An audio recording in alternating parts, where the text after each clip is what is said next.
حضرت سلیمان علیہ السلام اور ملکہ سبا کا قصہ۔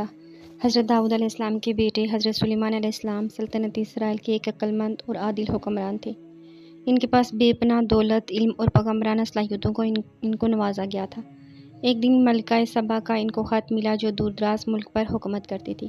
ملکہ جو اپنی خوبصورتی اور ذہانت کی وجہ سے مشہور تھی، اس نے سلیمان علیہ السلام کی حکومت اور دولت کے بارے میں سنا تھا۔ اس نے خط بھیجا، ان کے علم کی جانچ کی اور انہیں اپنے مذہب میں تبدیل ہونے کی دعوت دی، لیکن سلیمان علیہ السلام نے انہیں ایک سچے خدا اور اللہ کے سامنے سر تسلیم ہم کرنے کی دعوت دی۔ بلقیس نے سلیمان علیہ السلام کے جواب سے متجسس ہو کر ان کے پاس آنے کا فیصلہ کیا۔ وہ ایک عظیم الشان لشکر کارواں کے ساتھ پہنچی، تحفے اور خزانے لے کر۔ سلیمان علیہ السلام نے اس کا استقبال کیا اور اسے اپنی سلطنت کے عجائبات دکھائے۔ بلقیس سلیمان علیہ السلام کی حکومت اور ان کے محل کی خوبصورتی اور ان کے دربار کی شان و شوکت سے حیران رہ گئی۔ اس نے وہ معجزاتی تخت دیکھا جسے جنات سلیمان علیہ السلام کے پاس لائے تھے۔ وہ شاندار باغات جہاں درخت اور پھول قیمتی پتھروں سے بنے تھے۔ سلیمان علیہ السلام نے بلقیس کو ایمان اور وحدانیت کی حقیقی معنی دکھائے۔ اس نے قرآن کی تلاوت کی، وہ اس کی خوبصورتی اور حکمت سے متاثر ہوئی۔ بالآخر بلقیس نے اسلام قبول کر لیا اور اس کے لوگوں نے اس کی مثال کی پیروی کی۔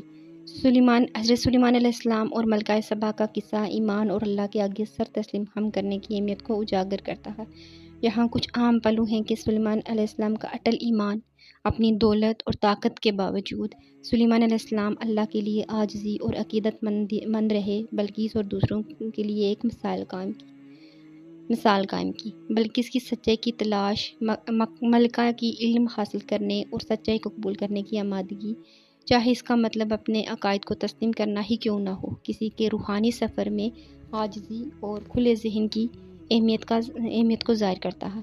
قرآن کی طاقت۔ یہ کہانی بلقیس پر قرآن کی حکمت اور خوبصورتی کے اثرات کو ظاہر کرتی ہے، جس کی وجہ سے وہ اسلام قبول کرتی ہے۔ اللہ کی مرضی کے سامنے سر تسلیم ہم کرنا سلیمان علیہ السلام اور بلقیس دونوں ہی چیلنجوں اور غیر یقینی صورتحال کے باوجود اللہ کی رہنمائی اور حکمت کے سامنے سر تسلیم ہم کرنے کی اہمیت کو واضح کرتے ہیں۔ یہ کہانی ہمیں سبق سکھاتی ہے کہ ہمیں حقیقی طاقت اور حکمت ہمارے ایمان اور اللہ کے سامنے سر تسلیم ہم کرنے سے آتی ہے، اور یہ کہ یہ ہمارے روحانی راستے پر عاجزی